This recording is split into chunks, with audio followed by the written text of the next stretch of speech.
Oke, selamat malam, Ibu Tere. Saya akan mempresentasikan dua teknologi modern yang bisa dipakai di teknik sipil. Saya akan share screen sekarang. Saya akan share screen juga sekarang. Sebentar. Eh,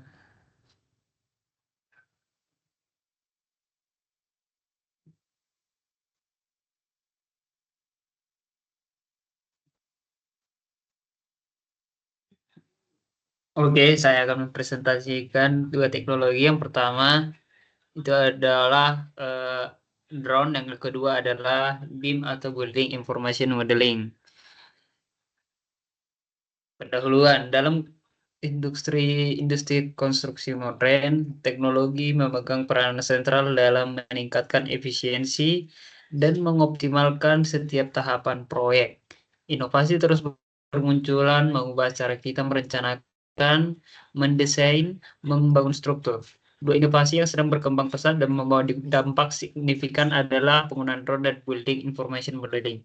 Saya tidak membedakan antara kedua eh, teknologi modern ini, tetapi saya itu memilihnya karena berhubungan begitu. Jadi saya tidak ada perbedaan antara drone dan building information modeling karena sama-sama ini berhubungan tentang pemetaan.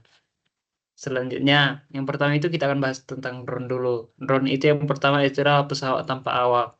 Drone atau unmanned aerial vehicle atau UAV adalah pesawat tanpa awak yang dikendalikan dari jarak jauh atau terbang secara otomatis.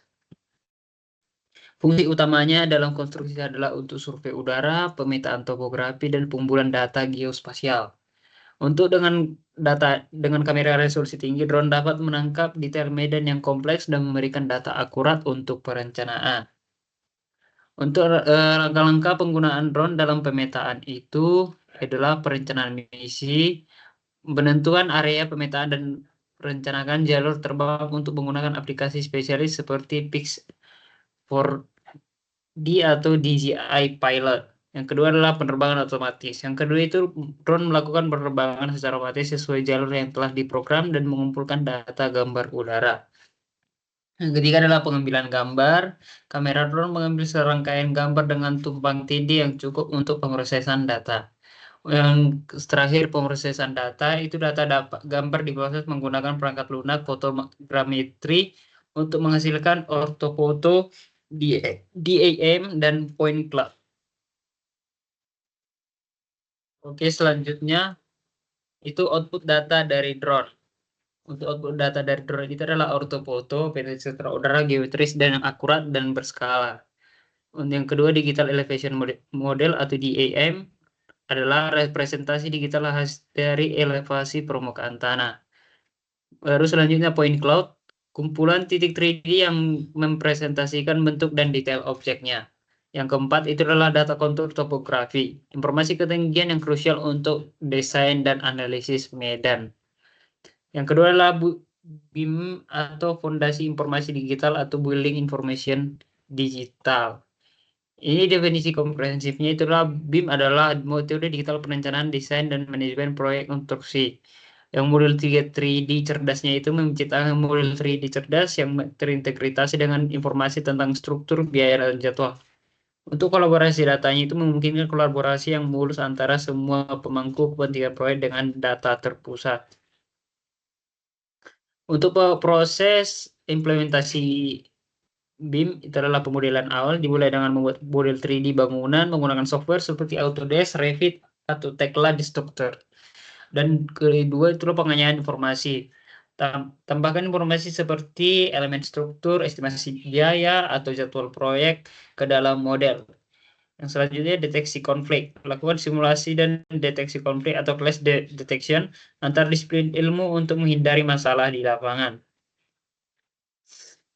Eh, yang selanjutnya itu adalah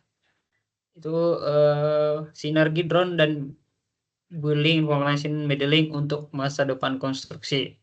Drone dan BIM adalah dua teknologi yang saling melengkapi dalam konstruksi sipil. Drone unggul di fase awal proyek dengan survei meminta topografi yang cepat dan akurat, memberikan data geografis yang penting. Sementara itu, BIM menjadi tulang punggung sepanjang siklus proyek mulai dari desain hingga manajemen, mengintegrasikan semua data dan informasi. Kombinasi keduanya menghasilkan proyek yang lebih efisien, akurat, dan terintegrasi, membuka jalan bagi era konstruksi yang lebih cerdas dan modern.